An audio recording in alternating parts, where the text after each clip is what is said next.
to the Clem ASMR YouTube channel. Now, in today's video, we are going to be looking at all of the books that I have read slash are reading. Am reading. All the books that I am reading. To a degree, you know. Now, first and foremost, I will say I am not an avid book reader, not in the slightest. Like my forms of content are purely video, and movies and TV and things like that. I'm not one for having the best imagination. Like, I struggle to match what's going on in front of me in my head. So reading things has never been great for. Like, I can read, it just doesn't create the images in my head. So I prefer watching things and seeing other people spin on things, and then going from there. However, there are a number of books that I have read in the past, and I'll just be giving you a brief description of them.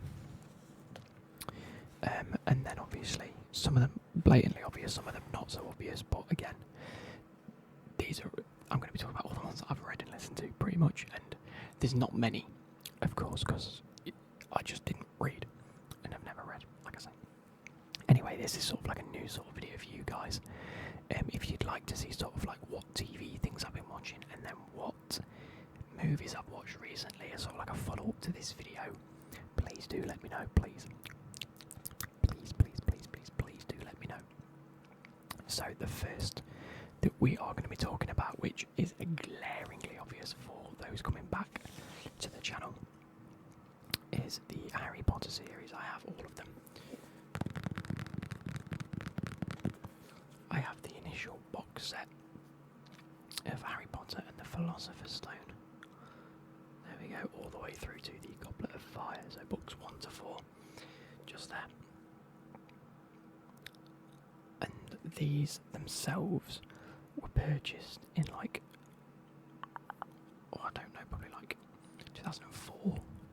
When did the Goblet of Fire come out?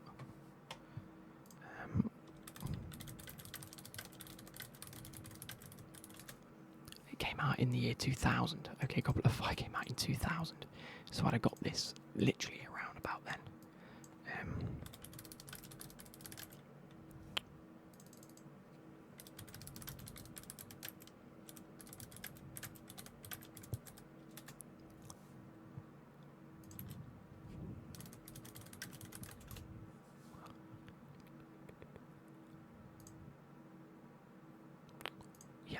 I can't find an exact date for it in terms of this box set, but I got them pretty early on.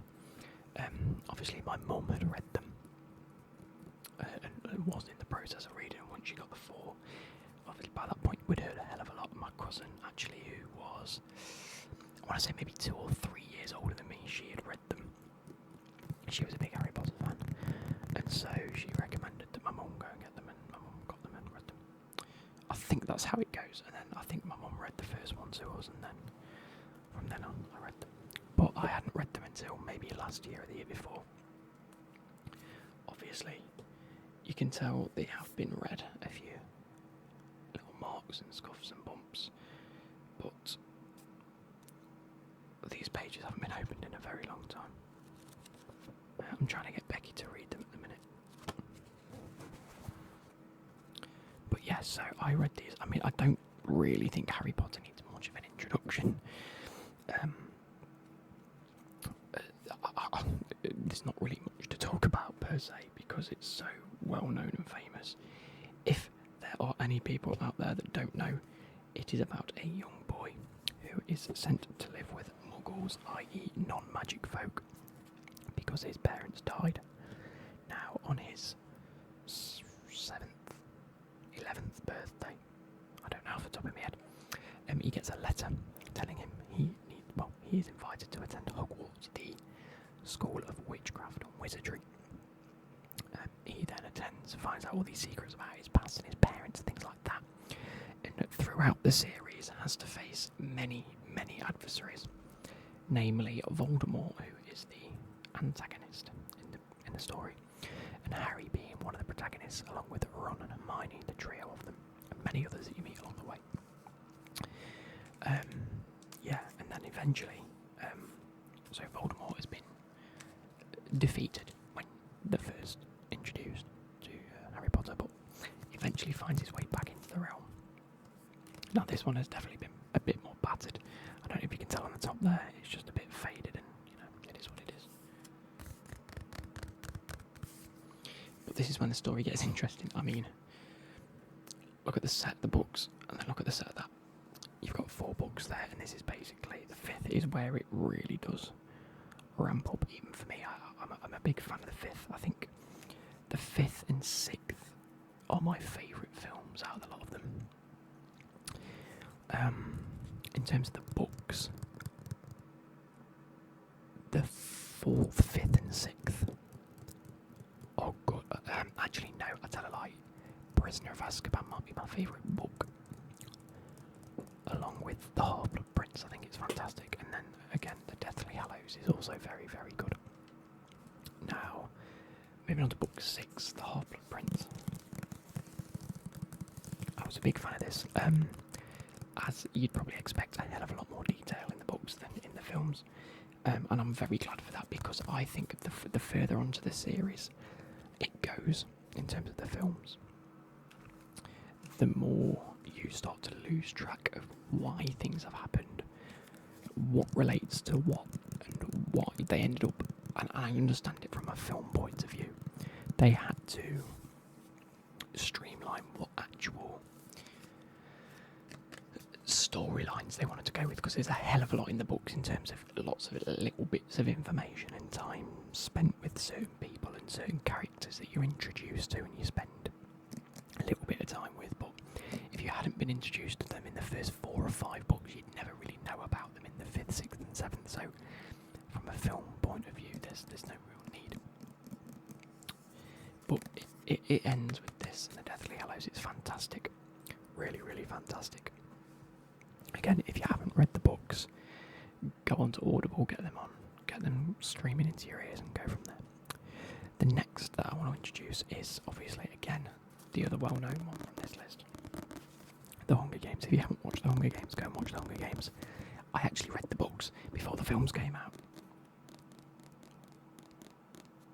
I was quite happy. Although my book, so get this, I've got all 3 books, the rest of them are sort of down there. You can't quite tell. But I lost this copy of The Hunger Games. I lost the original book somewhere, somehow. I don't know where it went to. So then I rebought the set. And it came with the thing on the front that says, now a major motion picture. And I was like, oh, for fuck's sake. Well, I had read this before it came out. And delighted to say, really enjoyed it. Again, Hunger Games. Katniss Everdeen. There are... how many factions? I can't quite remember now. 12. There are 12 districts. So it's sort of like a post-revolution sort of... the government have intervened and something happened in which there was like a bit of an uprising and it had to be quelled. So the what do you call it? The land got separated into 12 districts, each with their own responsibilities per se. So there's some that do farming, some that do mining, things like that. But the higher the number, the lower quality of districts. So district 1 to sort of 4 is sort of your upper echelons. As well as the capital city is like the embellished area. It's like rich people go there. You live a lavish life. You have a happy life. You don't have to really do anything. Obviously, there are jobs and there are things that you've got to do. But the rest of the districts, they all have their own sort of thing. And Katniss Everdeen's in District 12, and she's not living great. She's sort of escapes her own district a few times, which is very illegal in that universe. And she goes hunting and things like that with a bow and arrow. However, to sort of keep people in line and in check, once a year they have the Hunger Games, where 2 tributes are picked out of a hat, basically, like that you pulled a name, and they have to fight to the death, basically, in a man-made area, a big dome, in which basically you're put in there with a bit, if you played Minecraft Hunger Games, you know this. very good books. Very, very good books. Very... What's it called? What's the word? Very engaging. This really did grip my mind, and I found this a lot easier to follow in my head. And that's saying a lot. So again, if you've watched Hunger Games and want to read the book again, as per a lot more detail in the books. But again, I'd have read this around about 2012, so like 10, 12 years ago now. So the next set of books I want to sort of introduce you to, I'll speak a little bit about, but I personally can't really remember too much about them if I'm being honest, so I'm going to have to read the blurb. But this is Wolf Brother by Michelle Paver, and this says the Chronicles of Ancient Darkness. I think there might be about 9 books now. There's got to be a hell of a lot of books, and there is a map in the back to sort of describe all the different areas. But it's all about tribes and clans and sort of things. It's just as like other great. It's a children's book. Don't get me wrong. Well, meant to be a children's book. I definitely was introduced to this at, I think I was in like year 6, year 5 or 6 maybe. So it is young. But for me, I think it's definitely a little older than that. I mean, the language itself isn't of an older sort of dialect, shall we say. But it is a good book to sort of just... If you don't read books and you sort of, I don't want to read a book because it's too adult and I don't know half the words, give this a try. It's just a bit of fun. So it says, like other great children's books, which also entrance adults, there you go. Wolf Brother conjures an utterly believable yet original world, and that was a review by Ian McKellen, so there we go. So it says Torak, the name's Torak, is alone, wounded, terrified and on the run. An outcast like his father, he has avoided all contact with the clans, but now his father lies dead, slaughtered by a demon in the form of a great bear. Somehow Torak must keep going, his only ally is an orphaned wolf cub, hence why it says Wolf Brother. So him and the cub, a wolf cub, has they like go on an adventure together to try and defeat the great bear. It says a wolf brother carries you back thousands of years to the ancient darkness of the forest, to a world steeped in natural magic and elemental terror, a world in which trusting a friend means risking your life. Wolf Brother is the first book in the Chronicles of Ancient Darkness. Now I've then got the second book, Spirit Walker by Michelle Paver again. Torak is a boy apart, a boy who can talk to wolves, a boy who must vanquish the Soul Eaters. So obviously the demon bear is a version of a Soul Eater. I think, like I say, it's been a very long time since I read this. So yeah, but it's one of those where it carries on from the original story. And then of course, the third one, Soul Eater, which then describes... Hello doggies. So yeah, this book again carries on from them. It's just a trilogy. There is, I think, 6 now in the thing. I haven't got the rest of them. I've only got these ones, but I have read them. But it was so long ago, I can't really remember much about them. But definitely a lot older than it should really suggest for a children's book. I thought it was not necessarily a children's book. I thought it was more like a young teen to adult book. Just with some of the language and the sort of things you have to know about clans and stuff before. Anyway.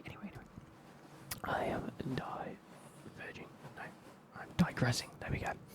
And the last is actually a series of books which I have a lot of time for, an absolute lot of time. And this is, as one of you pointed out in a video once, I put them on the bookshelf. The Cherub series. Oh, wrong way. There you go. The Cherub series, you can see up there. And the first one being The Recruit. Now, before I say too much about this, I just want to read the blurb because it really does give you a sort of sense as to what goes on in these stories and why these stories came about. So, it says, not suitable for younger readers. Definitely is. I was in maybe year 10 when I read these, so I'd have been about, 14 or 15. Very engaging books. really easy to read, really easy to follow the story. It's quite a singular storyline. There's not really like lots of different things happening at once, and that's across all the books.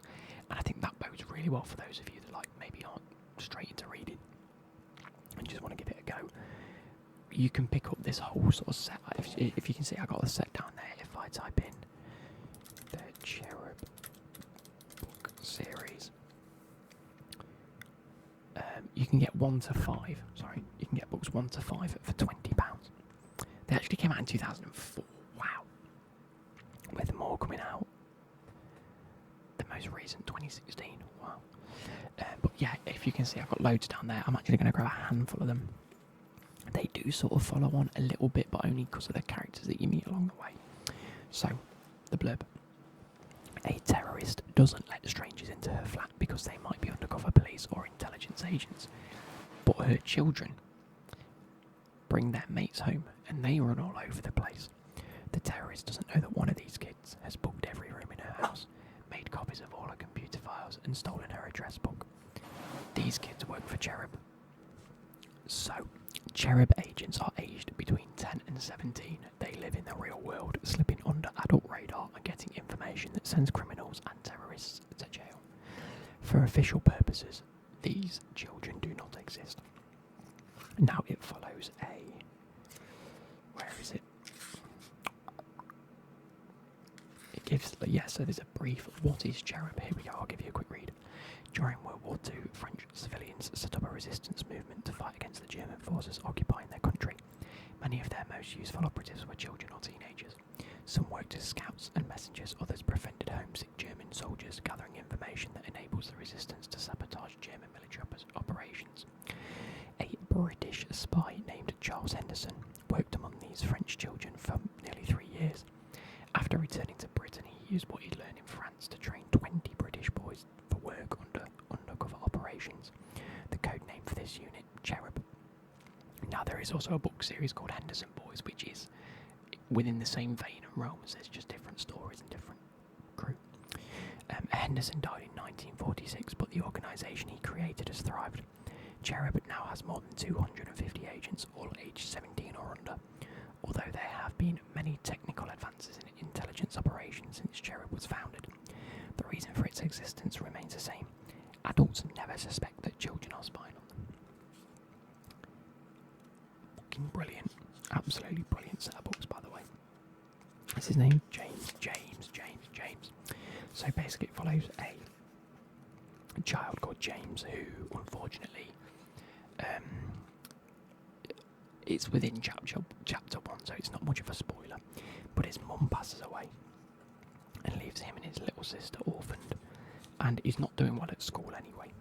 He's a bit of an outcast.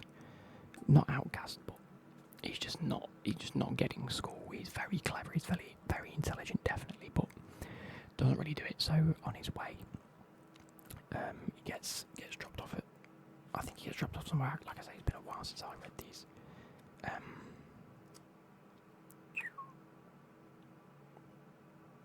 Yeah, so basically gets put into this Cherub system and he gets things explained to him, and obviously that's why the first one's called the Recruit, because he is the recruit. Meets many people along the way. Yes, that's the first story is about him being inducted into the Cherub system, and again, it's not really much of a spoiler because that's what it's about. I will get the second one, which is called Class A.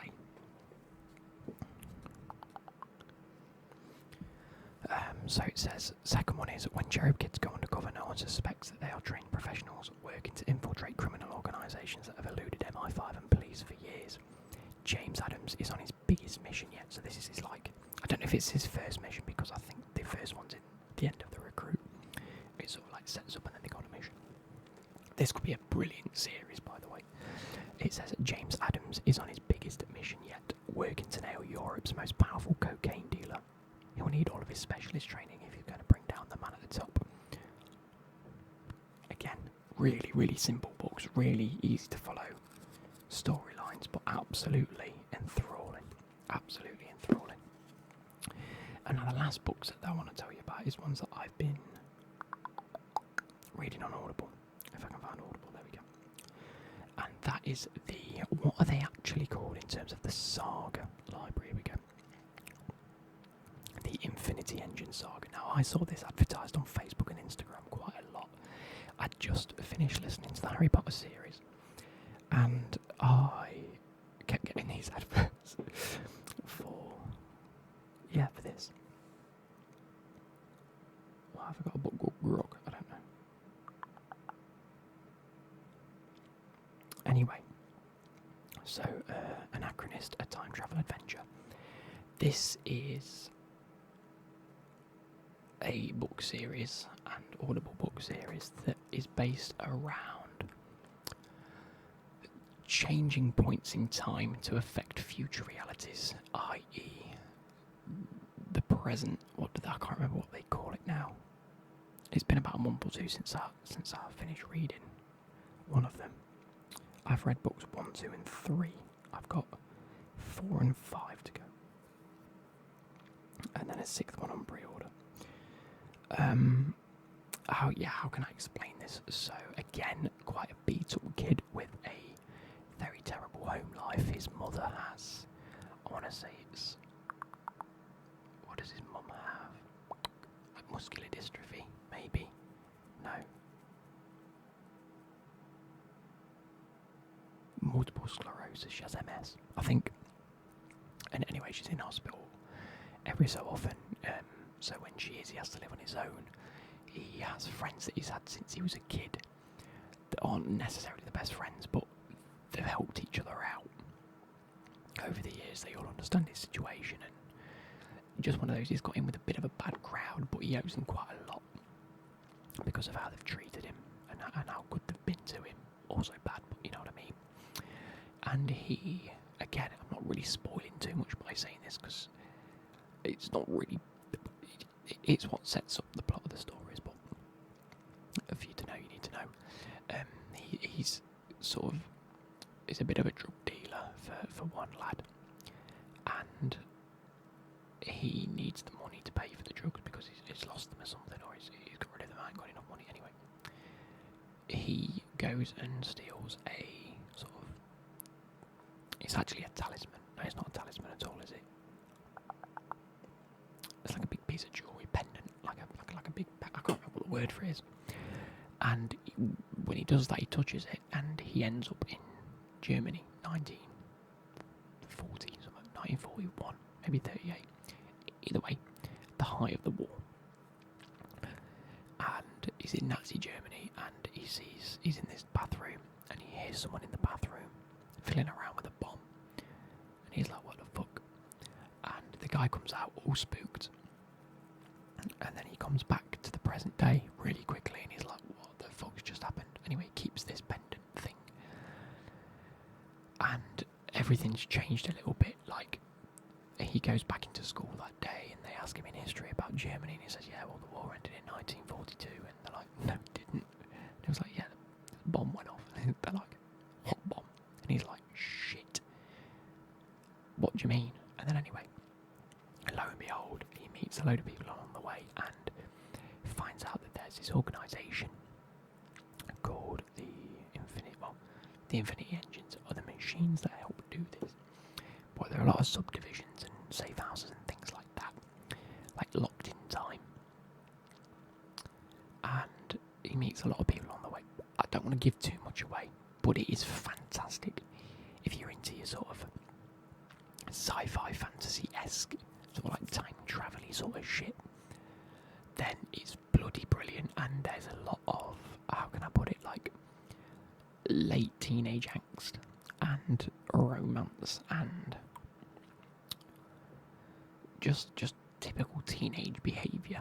Not in terms of, you know, anything too sexual, but definitely like a lot of sarcasm, a lot of like aggressiveness, a lot of just sort of like your teenage aggressive. Not like, there's not a lot of like blood and gore and people are beating the shit out of each other. It's more like pushing and shoving and just a bit gritty.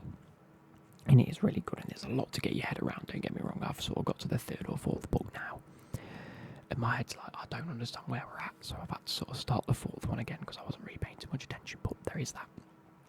Anyway, please give all of these a go. Like I say, if there's any that I'd recommend you reading, it would be the Cherub series. I'm tempted to give these another read soon. Brilliant set of books. Like I say, really engaging, and if you don't really read but want something fun, very easy to follow.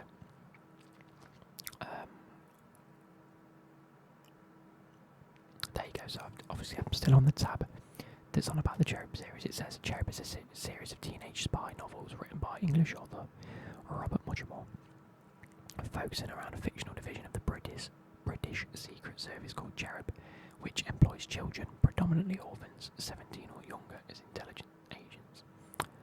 Absolute class. Really, really good. I mean, I have there's a 15 book collection you can buy for £55, which might seem a lot of money, but for 15 books, that's fantastic. I don't even think I have 15. 1, 2, 3, 4, 5, 6, 7, 8, 9, 10, 11. I've got 12. If you can see down there. But all of that from sort of here to there. And these two are all the Cherub books. Absolutely fantastic. And then obviously, second of all, if you've watched the Harry Potter but not read them, please, I implore you to read them. It answers so many questions that you might have, and there are so many more characters with little backstories, and it really changes your view on certain characters and the way they interact with people in the films as well. So yeah, like a lot of things where there might be an off comment in the film is explored to the max. Like, so to put it into perspective, in sort of the Half-Blood Prince, where we see Harry with Dumbledore a lot more, when they go and get Professor Slughorn at the start, and then when he sort of accesses Tom Riddle's memories like once or twice, they have like weekly sessions with loads of different versions of that. So they go and look at different memories and things, and they sort of speak to each other and understand what and why, which is what tells them what sort of things they should be looking for. Because in the films, it's like Harry is just like, I just have a feeling that one of these is a Horcrux, where actually in the books you learn that he's been learning what sort of things Voldemort or Tom Riddle would have been looking for, and things like that. And like, again, I know a lot of people say the books are so much better because the films have changed a load of things. From a film perspective, I can 100% understand why they might have done that. It's just as simple as that. There are one or two things that they've changed that I'm a bit like, oh, that's like not even close to the films, and they've really like gone off piste a little bit, like in the films from the books. But then looking back, it's like, okay, well, that character or that whole series of events can't happen in the films without there being maybe 20 or 30 new scenes. So what other scenes do you have to cut to make it fit in the right time? So I understand it. Anyway, hope you guys have enjoyed this. I'll catch you later. Goodbye. Bye. Oh, I'll do a